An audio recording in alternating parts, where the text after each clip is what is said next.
प्यारे बच्चों, कैसे हैं आप सब। आशा करती हूँ आप सब अच्छे होंगे। तो आज हम पढ़ते हैं हिंदी का पाठ 6 मानवता की भेंट, जो एक कहानी है।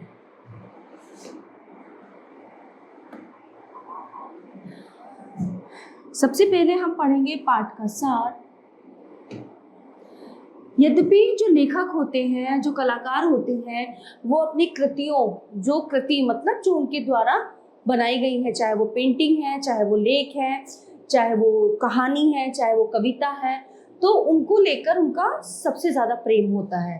ठीक है, किंतु इंसानियत के प्रति प्रेम सभी प्रकार के प्रेम से ऊंचा प्रेम होता है, और यही इस कहानी का मूल सार है ना। इन सब चीज़ों के अलावा जो एक इंसानियत, जो एक ह्यूमैनिटी इंसान में होती है ना, दूसरे को देखकर दुखी होना, दूसरे के दुख को अपना दुख समझना, ठीक है, तो इंसानियत के प्रति जो प्रेम है सभी प्रकार के प्रेम से ऊंचा होता है। तो आइए शुरू करते हैं। वह दार्शनिक था, इसमें जो है लेखक के बारे में बात हो रही है। वह दार्शनिक था, सेवा से अवकाश पाकर अपनी जन्मभूमि इस छोटे से गांव में आ बसा था। वह और उसकी पत्नी, ये दो ही प्राणी उसके कुटुंब में बच रहे थे। उसका कुटुंब मतलब जो उसका अपना पूरा बड़ा परिवार था। अपने गांव के बीच वाले मकान के अतिरिक्त नदी के किनारे एक छोटी सी झोपड़ी भी उसने बनवा ली थी। कुर्सी, मेज, लेखन सामग्री, जो लिखने का सामान होता है, कुछ छोटी बड़ी पुस्तकें और पीने का पानी, बस इतना ही सामान इस झोपड़ी में था। दिन का जो अधिकांश मतलब जो ज्यादातर समय था, वह इस झोपड़ी में ही व्यतीत करता। केवल भोजन करने घर जाता। अभी अभी एक अलार्म घड़ी भी उसने झोपड़ी में ला रखी थी। ठीक है, नींद से जागृत होने के लिए नहीं, मतलब नींद से जागने के लिए नहीं, सोता तो वह मकान पर ही था। सुबह 11 बजे का अलार्म लगाता और इसे बजने के बाद फिर शाम को 7 बजे का लगा देता। ठीक है, अब वो करता क्या था, ये दोनों समय उसके भोजन के लिए, ओके, तो ये जो दोनों समय थे, सुबह 11 बजे का, शाम को 7 बजे का, ये दोनों जो समय थे उसके भोजन के लिए घर जाने के होते थे। ठीक है, तो पहले कई बार व्यस्तता के कारण वह घर जाना भूल जाता, मतलब वो इतना बिजी हो जाता, वो इतना व्यस्त हो जाता था कि वो घर जाना भूल जाता, और तब उसकी पत्नी को बहुत समय तक भूखा रहना पड़ता। इसलिए उसने अलार्म वाली जो घड़ी होती है उसकी व्यवस्था कर ली थी। जब वो अलार्म बजता तो उसको याद आ जाता कि अरे अब मुझे घर जाना है और घर जाके खाना खाना है। ठीक है, वो कहता व्यर्थ अहंकार सबसे बड़ा पाप है। तो जिस इंसान के अंदर अहंकार होता है, वो सोचता है कि बस मैं, ये चीज तो वो बहुत गलत होती है। मैं जो कुछ कर रहा हूँ उसमें यदि किसी प्रकार की बाधा न आने दूंगा तो यही अपनी आत्मा को, मानवता को मेरा सबसे बड़ा शुल्क होगा। वह धीरे से हंस देता और उसकी इस हल्की सी हंसी के पीछे छुपी हुई दृढ़ता को पहचानने वाले उसके आगे कुछ बोलने का साहस, कुछ हिम्मत नहीं करते थे। ठीक है, वह समन्वयवादी था। उसका विश्वास था कि सत्य एक है ना, जो सच है वो केवल एक है, केवल उसे देखने वाले के दृष्टिकोण अलग अलग हैं। सच को कुछ लोग किसी तरह से देखते हैं, कुछ लोग किसी तरह से देखते हैं, तो सबका अपना अलग अलग नजरिया होता है। वहां तक पहुंचने के मार्ग भिन्न हैं।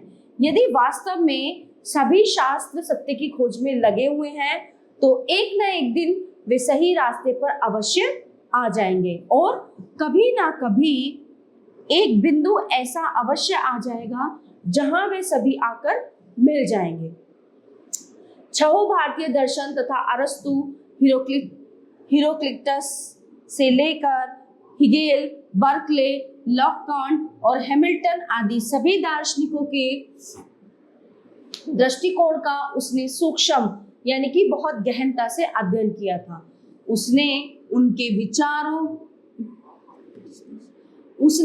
विचारों की असमानताओं को पृथक करके साम्य मात्र को यथाशक्ति खोज निकाला था।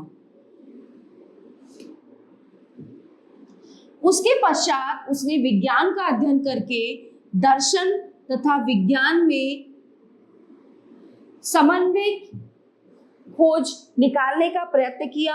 और इस सब अध्ययन तथा मनन के फलस्वरूप क्या हुआ, उसको जो तत्व प्राप्त हुए उन्हीं को आजकल वो ग्रंथबद्ध करने में व्यस्त था। मतलब उसने कुछ चीजें सोची, कुछ चीजों के बारे में गहन अध्ययन किया, और आज वो जब चीजें उसे समझ आने लगी तो उसने क्या करना शुरू किया, ग्रंथबद्ध मतलब उन चीजों को उसने लिखना शुरू किया।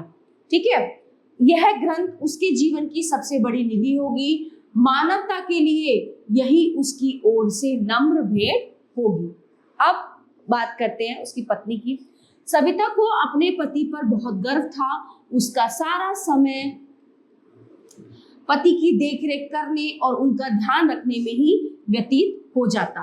उसको मालूम था कि उसका पति एक निर्माण कार्य में लगा है और यह कार्य समाप्त होने पर वह एक ऐसी सृष्टि उत्पन्न कर देगा जिससे सारा संसार विस्मित हो जाएगा। मतलब वो ऐसे काम में लगा हुआ है, जब वो काम पूरा होगा, है ना, तो उससे जो सारा संसार अचंभित हो जाएगा।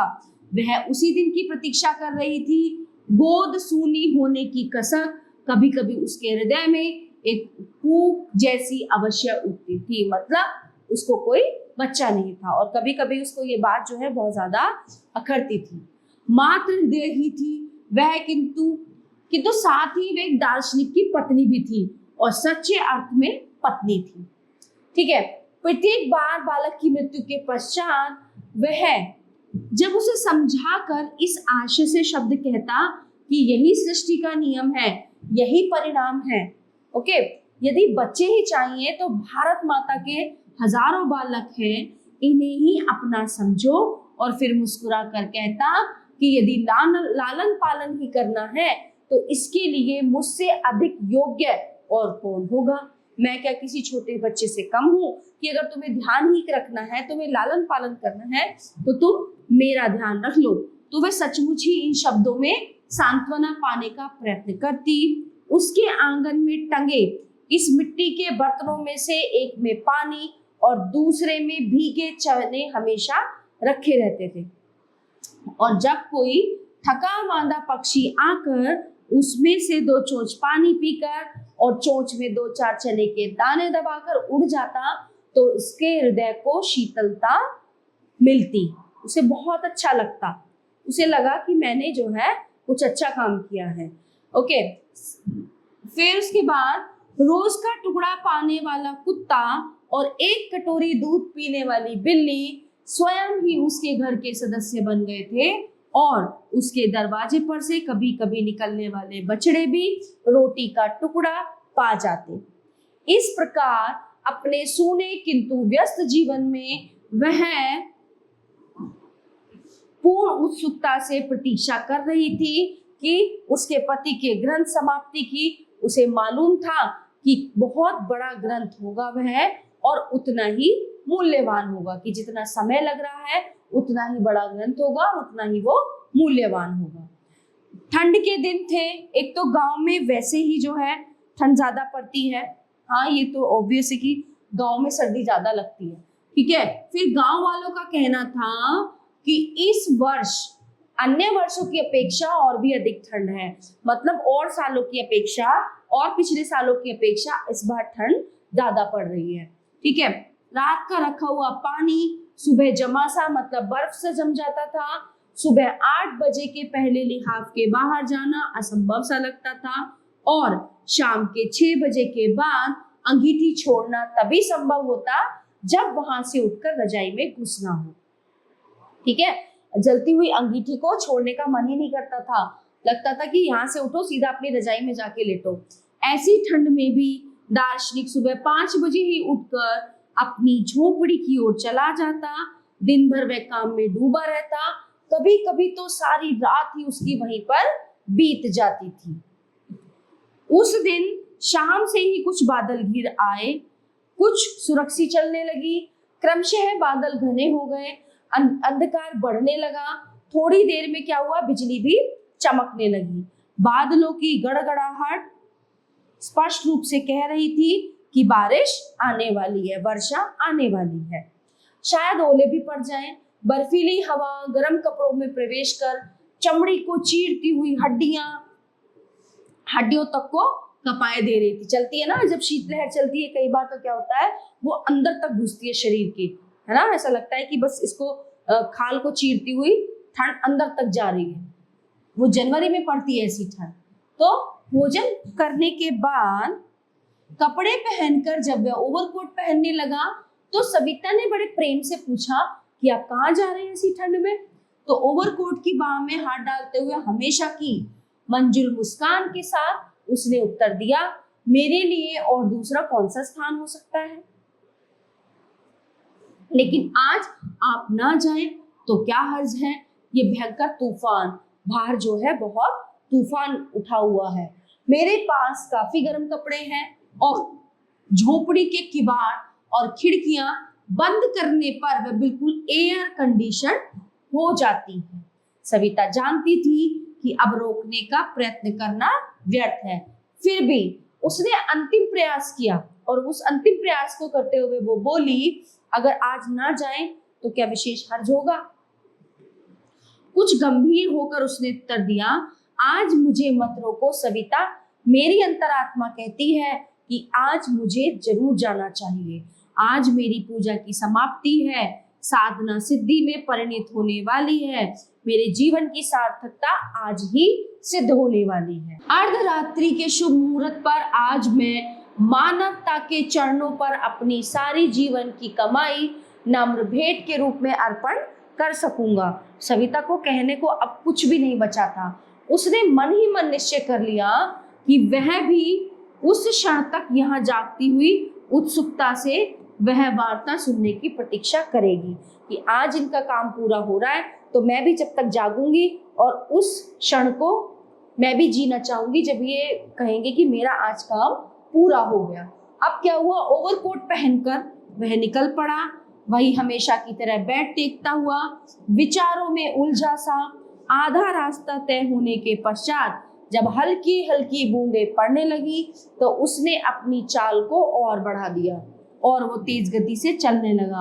अंदाज से आगे बढ़कर उसने खूंटी से लालटेन उतारी, ओवरकोट की जेब में से माचिस निकालकर उसे जलाया और दरवाजे की कुंडी भीतर से बंद करके अपनी कुर्सी पर वो आ बैठा। बाहर पानी, हवा और बिजली का वेग बढ़ता जा रहा था। ठीक है, हवा तेज चल रही थी, बिजली चमक रही थी और उतनी ही बारिश तेज होती जा रही थी। मेज पर एक और 4-6 पुस्तकें रखी थी, बाकी चारों ओर हस्तलिखित छोटे बड़े कागज बिखरे हुए थे। 4-5 मोटे मोटे हस्तलिखित मोटे रजिस्टर भी एक और रखे थे। उसने उनमें से एक रजिस्टर उठा लिया और उसे खोलकर सामने रख लिया। फिर उन बिखरे कागजों को उलट पलट कर देखते हुए काम के वो कागज इकट्ठे करने लगा। आज उसे अपनी पुस्तक का उपसंहार लिखना था। उपसंहार मतलब जो पूरा हम लेख लिखते हैं उसका जो सबसे आखिरी पार्ट होता है। पूरा जो हमने लेख लिखा है, कोई स्टोरी लिखी है, कोई ऐसे लिखा है, उसके पूरे का जो निचोड़ होता है, जो पूरे का कंक्लूजन होता है, वो उपसंहार में मेंशन करा जाता है। कलम नीचे रखते हुए उसने एक अंगड़ाई ली। पुस्तक समाप्त हो चुकी थी। घड़ी में 11:40 हुए थे। बाहर अभी भी पानी बरस रहा था। बीच बीच में अभी भी बिजली चमक जाती, किंतु हवा का वेग बहुत कम हो गया था। घर जाना जरूरी था क्योंकि सविता प्रतीक्षा कर रही थी। पांडुलिपि भी उसे दिखानी चाहिए, किंतु इस पानी में हस्तलिपि किस प्रकार सुरक्षित रहेगी। मतलब जिसको मैं लिख रहा हूँ, इतनी बारिश में मैं इसको बाहर लेके नहीं जा सकता। क्यों? क्योंकि ये भीग जाएगी, ये बेकार हो जाएगी। पांडुलिपि में सुबह ले जाएगा। छाता उसका खो गया था और वर्षा ऋतु दूर होने के कारण नया खरीदा भी न था। फिर भी उसके शरीर पे ओवरकोट था। अधिक से अधिक वह भीग जाएगा। घर जाकर वो कपड़े बदल डालेगा। उसने लालटेन बुझा दी और हाथ में ताला लेकर वो धीरे धीरे दरवाजे की ओर बढ़ा। दरवाजा खोलकर वह बाहर निकला और ताला लगाकर घर की ओर चला। 2 कदम ही आगे बढ़ा होगा कि एकाएक वो गिरते गिरते बचा। फिर पैरों के नीचे कुछ आ गया था। जिस स्पर्श का उसने अनुभव किया था उसके कारण वह उस ओर दुर्लक्ष्य करके आगे ना बढ़ सका, मतलब उसको इग्नोर करके वो आगे नहीं बढ़ सका। झुककर हाथ से टटोला, वर्षा के कारण गीले तर कपड़े में लिपटी हुई कोई ठंडी चीज थी। उसे कुछ शंका हुई, उसने उसे ऊपर उठा लिया और कपड़ा उलटकर देखा। उसका शक बिल्कुल ठीक था। क्या था? वह एक छोटा सा मनुष्य का बच्चा था। कोई अपना बच्चा जो है वहां पर छोड़ गया था। क्षण भर में सारी कहानी उसके सामने, आंखों के सामने नाच गई। उसे सब समझ आ गया कि क्या हो रहा था, किंतु सोचने का समय नहीं था। बच्चे को उसी प्रकार हाथ में लिए वह लौट पड़ा और झोपड़ी का ताला खोलकर वो फिर से अंदर गया। बच्चे को कुर्सी पर रखकर उसने फिर लालटेन जलाई, फिर चट से बच्चे पर लिपटा हुआ गीला कपड़ा निकाल फेंका और अपनी धोती से उसका शरीर पोंछा। अत्यंत अनिश्चित उत्कंठा से, यानी कि जानने की इच्छा से, उसने उसकी छाती पर हाथ रखा तो सब कुछ शांत था। वहां भी कोई हलचल नहीं थी, मतलब उसका जो है दिल नहीं धड़क रहा था, उसकी सांसें नहीं चल रही थी। अभी वह पूर्ण रूप से निराश नहीं हुआ था, कुछ हिम्मत उसमें थी, तो वो ऐसे हार नहीं मानने वाला था। तो फिर क्या हुआ? बच्चे के मुंह को उजाले के बिल्कुल समीप ले जाकर उसने बड़े ध्यानपूर्वक देखा। नासिका पुटों में पड़ी हुई पानी की बूंद, यानी कि नाक पे पड़ी हुई पानी की बूंदों में से उसे कुछ हल्की सी हलचल दिखाई दी। उसकी आंखें चमक उठी, उसे लगा, क्योंकि उसने सांस लेना शुरू कर दिया था।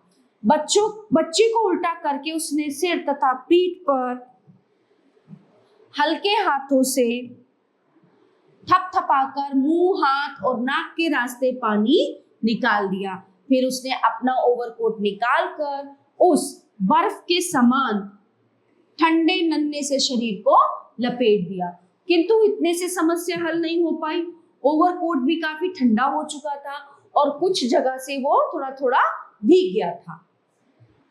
वह सोच रहा था, अग्नि की उष्णता, शीघ्र अग्नि की उष्णता ही बच्चे को मृत्यु के मुंह से खींच सकती है। कहने का मतलब है कि आग जलानी होगी, है ना, और ये आग जलाने से ही, उसकी गर्माई से बच्चा थोड़ा सा आराम, कंफर्टेबल महसूस करेगा, किंतु इतनी जल्दी वह अग्नि कहाँ से लाएगा? झोपड़ी के बाहर चारों पानी ही पानी था। उसने एक बार झोपड़ी में चारों ओर दृष्टि फैलाई, एक बार फिर उसकी आंखों में चमक थिरक उठी। ठीक है, एक कोने में टीन का एक बड़ा सा डिब्बा रखा था। कभी कभी छोटे से कमरे को झाड़कर वह उस डिब्बे में क्या करता था? कचरा डाल देता था। ठीक है, अब आगे क्या हुआ? डिब्बे को वहां से खींचकर उसने उसे बीच में रखा।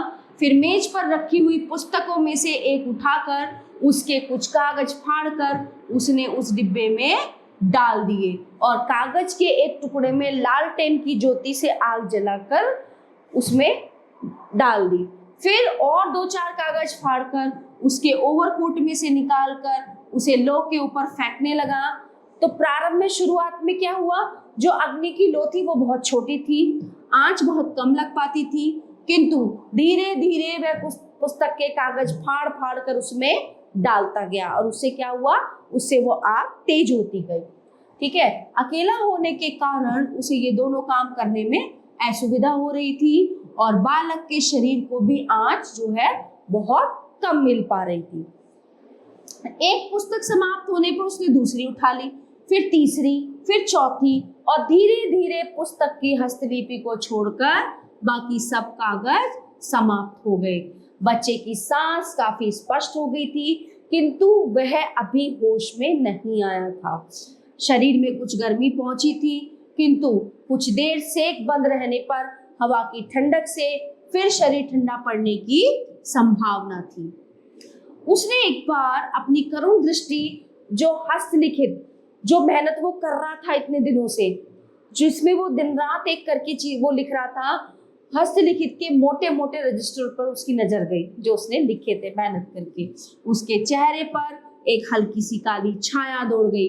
उसने फिर बालक की ओर देखा, उसकी बार बार उठती बैठती सांस पुकार पुकार कर उसकी अंतरात्मा से करुण स्वर में कुछ कह रही थी। एकाएक उसका चेहरा फिर उज्जवल हो उठा। उसने एक रजिस्टर उठाया और उसके मोटे मोटे लंबे चौड़े कागज फाड़ फाड़ कर वह टीन के डिब्बे में डालने लगा। अब डिब्बे का जो टीन था वो काफी गर्म हो चुका था। उसने अपने ओवरकोट को उसके चारों ओर लपेट दिया ताकि उसकी आर्द्रता, उसकी गर्माहट तथा ठंडा नष्ट हो, उसकी आर्द्रता जो ठंडापन है वो नष्ट हो जाए। इसके बाद उसने फिर रजिस्टर के कागज जलाने शुरू कर दिए। एक रजिस्टर खत्म हो चुका था, फिर उसने क्या किया, दूसरा उठाया, फिर तीसरा और चौथा। ठीक है, अब आगे क्या होता है, उसने आखिरी रजिस्टर उठाया। एक बार शिशु ने, जो बच्चा था, उसने धीरे से अपनी आंखें खोली और क्षण भर में ही फिर से बंद कर ली। दार्शनिक के होठ मुस्कुराहट उसने और अधिक उत्साह से पन्ने फाड़ फाड़ कर आग जलाना फिर से शुरू कर दिया। कुछ क्षण पश्चात बालक ने फिर से अपनी आंखें खोली। इस प्रकार रजिस्टर के जो कागज हैं वो धीरे धीरे समाप्त हो रहे थे, वो धीरे धीरे खत्म हो रहे थे। बच्चे ने हाथ पैर हिलाए, 2 कागज और रह गए और जब आखिरी कागज उसके हाथ में था उसने वो आखिरी कागज भी डब्बे में डाल दिया। बच्चा एक बार ही हाथ पैर हिलाते हुए जोर से रो उठा। उस सुनसान कोठरी में भी दार्शनिक एक बार खुशी के साथ नाच उठा कि बच्चे के अंदर सांस आ गई है। मेज पर रखी हुई घड़ी के कांटे एक साथ ही 12 पर आकर एक दूसरे से मिल गए। इट मींस 12 बज गए थे। ठीक है, डिब्बे पर लिपटे हुए ओवरकोट को, जो कि अब सूखा हुआ था, निकालकर उसमें दार्शनिक ने बच्चे को लपेटा। फिर वह सब वस्तुओं को वैसे ही छोड़ कुटी से निकलकर लंबे लंबे पैर रखता हुआ घर की ओर भागा। बाहर बारिश रुक चुकी थी, आकाश में तारे फिर से चमकने लगे थे। प्रतीक्षा उसके इंतजार में बैठी हुई सविता ने बाहर जूतों की आवाज सुनी, चट से उठकर किवाड़ खोल दिए। ठीक है, ओवरकोट में लिपटी हुई छोटी सी गठरी पति के हाथ में देखकर उसने समझा कि पानी से बचाने के लिए अपनी जो किताब इन्होंने लिखी है उसको ये ओवरकोट में लपेट कर लानी है। गठरी को आगे बढ़ाते हुए पति ने आनंद विभोर स्वर में कहा, रानी लो, मैं तुम्हारे लिए ये सौगात लाया हूं। तो फिर क्या हुआ, उस गठरी को स्वामी के हाथ से लेकर वैसे ही पलंग पर एक ओर रखकर वह पति के ओढ़ने का दुशाला लाने के लिए भागी। दुशाला पति के हाथ में रखते हुए उसने पूछा, पुस्तक पूरी हो गई आपकी? आप जो किताब लिख रहे थे वो पूरी हो गई? फिर मधुर हास्य के साथ पति ने उत्तर दिया, हाँ रानी, और मैंने तो उसको जो है मानवता की भेंट चढ़ा दिया। ठीक है, मैंने उसको मानवता के लिए न्यौछावर कर दिया। इसी समय ओवरकोट में लिपटा हुआ शिशु रो उठा। सविता ने चौंक कर पूछा, इस गठरी में क्या है स्वामी? उसी मुस्कान में लिपटे हुए होठ बोल उठे कि मानवता। सविता ने लपक कर गठरी उठा ली और ऊपर पल्ला हटाकर बच्चे के गुलाबी से चेहरे को चूम लिया। फिर पति की ओर देखते हुए आनंद तथा उत्सुकता से गदगद स्वर में पूछा कि आपने इसे कहां से पाया नाथ, कि आपको ये कहां से मिला? फिर झोपड़ी के बाहर निष्प्राण ठंडी देह पड़ी हुई थी। मेरी पुस्तक के पन्नों से निकली ज्वालाओं ने जो अग्नि जलाई थी, इसकी देह में गर्मी ला दी, इसे जीवन दे दिया। मेरी पुस्तक मानवता की भेंट हो गई और मेरी साधना सफल हो गई। वो बहुत खुश था इस काम को करके। उसने एक बार पति के चेहरे को देखा और उस पर एक अपूर्व अलौकिक आभा चमक रही थी। उसे एहसास हुआ, उसे अनुभव हो रहा था मानो वह अपने पति को जितना महान समझती थी, वास्तव में उससे भी कई गुना अधिक वो महान थे। आज तक वह अपने पति को एक महान दार्शनिक समझती थी, आज वह उनमें साक्षात परमात्मा का दर्शन पा रही थी। तो सविता ने झुककर पति की चरण रज को अपने माथे से लगा लिया। वो जो दिन रात की मेहनत उसकी थी, जो किताब वो लिख रहा था, है ना, चाहे कुछ भी वो खोज कर रहा था, अब ये देखो उसके लिए वो चीज जरूरी नहीं थी। मानवता, इंसानियत, ह्यूमैनिटी, है ना, उसको उसने सबसे ऊपर रखा और जो इतने दिन की मेहनत थी वो उसने 5 मिनट में उसको नष्ट कर दिया। आशा करती हूँ आपको ये पार्ट बहुत अच्छे से समझ में आया होगा और बहुत अच्छा भी लगा होगा। धन्यवाद।